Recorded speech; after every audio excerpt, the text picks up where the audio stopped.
Hi everyone and welcome to the internet.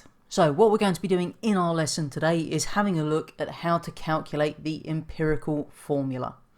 So to start us off, as always, let's review what we did in our previous lesson. So there are 4 questions on the board for you to have a go at. So all of the useful relative atomic masses are at the box at the bottom. I want you to work out the relative formula masses for those 4 chemicals on your screen. So I'm just going to give you a couple of minutes to get that done in your books.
Okay, let's mark those answers then.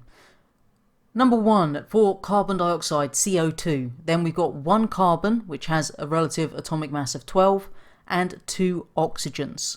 So oxygen has a relative atomic mass of 16, so we need to do 12 plus 16 times 2 gives us 44. Give yourself a tick if you got it right. Number 2, we're looking at Na2O. So in this case, we've got 2 sodium, Na, and 1 oxygen. So sodium is 23, so 23 times 2 plus 16 gives us 64. Give yourself a tick if you got it right. Number 3, we've got calcium hydroxide here. So we've got 1 calcium, but 2 oxygen and 2 hydrogen. Because remember what we've said previously, that little 2 outside the brackets means there's 2 of everything in the brackets. So calcium has a relative atomic mass of 40 plus 2 times our oxygen, so 2 times 16, and 2 times hydrogen, 2 times 1, gives us a total of 74. And then our 4th and final one, that's glucose, C6H12O6, hopefully you recognised it. Then what we need to do is 12 times 6 for our carbons, 1 times 12 for the 12 hydrogens, and then our 16 times 6 for the oxygens. And when you add all of those together, we get a total of 180. So let me know how you did in the chat window. How many of you got 4, 3, 2, 1? Hopefully nobody got 0 this time. What we're going to be looking at today then is this idea of empirical formula. Now the first thing we actually need to know before we can do anything with this is what on earth does that even mean? So when we're talking about the empirical formula, what we're talking about is the simplest whole number ratio of those atoms for each element that we find in a compound. So rather than having really big numbers here, we're simplifying it down to the simplest whole number ratio of each of those atoms for the elements. Make sure you've got that definition written down in your books. I'll leave it up here for another 30 seconds just so you've got a chance to get it down.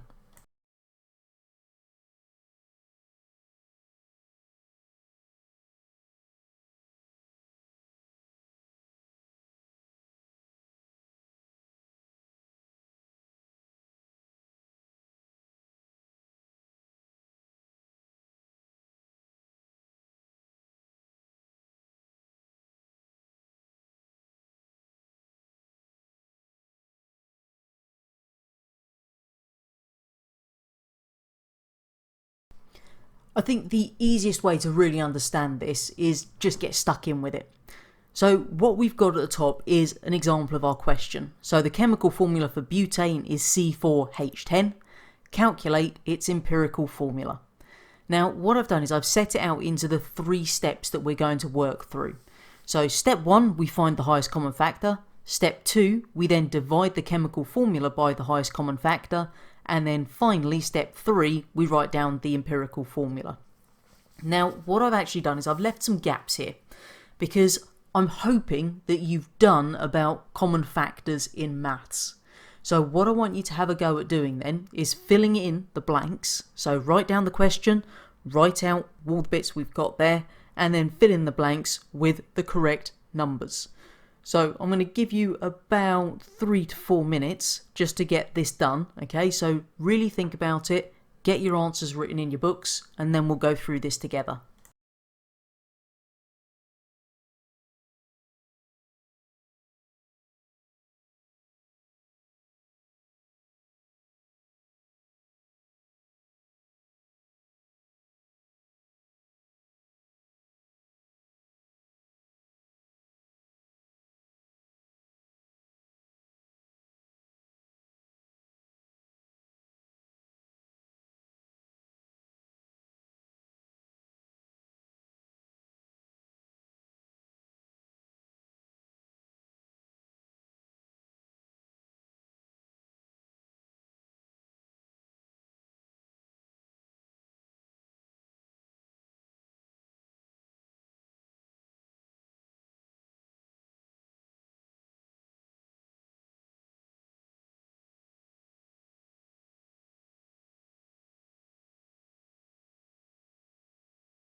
Okay, let's make sure we got this right then.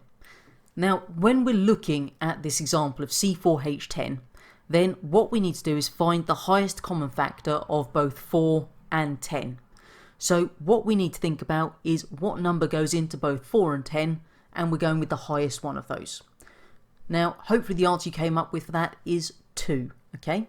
So our highest common factor of 4 and 10 is 2. What we then do for stage 2 is we divide the chemical formula by that highest common factor. So for carbon, we've got 4 carbon atoms, so we do 4 divided by 2, which gives us 2, and the same for our hydrogens, there were 10 of those, so 10 divided by 2 gives us 5. That then gives us our actual empirical formula numbers. All we then need to do in step 3 is write it down. So for our carbons, we've got our C, which is our symbol for carbon, and we worked out that there are 2 of them, so we do C2.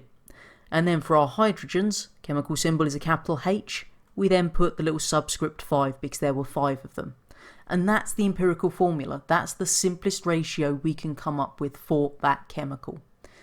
Now, one thing I will make a note of here is when we're writing our formulas, remember the numbers that are for the number of those atoms for each element have to go in the bottom right, so in that little subscript position. Make sure you do practice writing your chemical formulas correctly, otherwise you could very easily throw away marks on the exam paper just because you wrote it as a big number on the line, or even more criminal in my opinion, in the top right. So always the numbers for the number of atoms of each element, bottom right of the symbol. Now, the second style of question we could see for calculating the empirical formula is using something called a space-filling model. So this is a space-filling model on our screen. We can see that rather than it being written out as we're used to seeing our chemical formulas, instead we've got these kind of blobs, if you like, that are representing the different atoms of each element. So what we need to do here is something a little bit different. Okay, so what we need to do here then is we need to start off by working out the chemical formula of this particular chemical. So what we can start off doing is we can just write down, we've got C2, because there's obviously 2 carbons there. Then we can count our oxygens, so we've got 2 oxygens, so C2, O2, and then we've got 1, 2, 3, 4 hydrogens, so H4. So that's our initial formula. Then we do the same thing. We're going to find the highest common factor for both 2 and 4. So hopefully we know that the highest common factor of those is going to be 2. And then what we do is we work through it. So carbon is going to be 2 divided by 2, which gives us 1. We do the same for our oxygens. We've got 2 of them, so 2 divided by 2 gives us 1. And then our hydrogens, we've got 4 of those, so 4 divided by 2 gives us 2. So the last thing we then do is write out our new formula, our empirical formula. So carbon, there's only 1, we don't have to put the 1 there, remember. Oxygen, there's 1, so we just write the O. And then hydrogens, we've got the 2, so we put our little 2 at the end. And that's it. So that's all you need to do for that one. Okay, your turn to put those 2 different techniques into practice. So you've got a few questions on the screen for you. Have a go at answering those in your book. So I'll give you about 4 minutes to get those done for me.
So just one more way I'm going to show you of working out the empirical formula, and this time what we've got are masses. So our question there, 4.8 grams of magnesium reacted with 32 grams of bromine to form magnesium bromide. Calculate the empirical formula. Now to help us do this, what I've got for us is a little table at the bottom. So we'll have the element in our first column, the mass or the percentage, because some questions don't give you a mass, they give you a percentage. In the second, the third column is the number of moles, the fourth is the simplest ratio, and then finally our formula at the end. So in this case, what we've got are magnesium and bromine. So we've written down our two elements, magnesium and bromine. And what we're going to do is we're going to look at the magnesium line first of all. So in our question we can see we've got 4.8 grams of magnesium, so we fill that into the mass column. And then what we're going to do is work out the number of moles. So we get our periodic tables out and we look up the relative atomic mass of magnesium. Now that's 24. So then we do our mass in grams divided by the relative atomic mass. So 4.8 divided by 24 gives us 0.2 moles. Then if we look at bromine, what we're going to do is fill in our mass, which is 32 from the question. Look at our periodic table and find that the relative atomic mass of bromine is 80. Then we do 32 divided by 80 gives us 0.4 moles of bromine. So we've got the amount in moles for each of our two chemicals. Then our next column is the simplest ratio. So what we've got to do is find the highest common factor of those two values, which in this case is 0.2. So 0.2 divided by 0.2 gives us 1. And then 0.4 divided by 0.2 gives us 2. Then we write our formula. So we've got 1 magnesium, so we just put Mg, and 2 bromines, so Br with a little subscript 2. So that is the only other way I could think that they could get you to do this. And as I say, that little table just helps you to structure that and then get your answer, hopefully, correctly at the end. Just to finish off today then, here are 3 questions for you to have a go at, and I'd suggest you use that table method just to help you to structure it. So I'll leave this on the screen for about 4 minutes, so you've got a chance to have a go at these in your books. And don't forget, of course, you can use a calculator for any calculations in science. You're allowed to take one into every science exam.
As always, you can find the answer to your plenary questions over on the website under the Internet School section, resources for this week. So head on over and make sure you mark that work.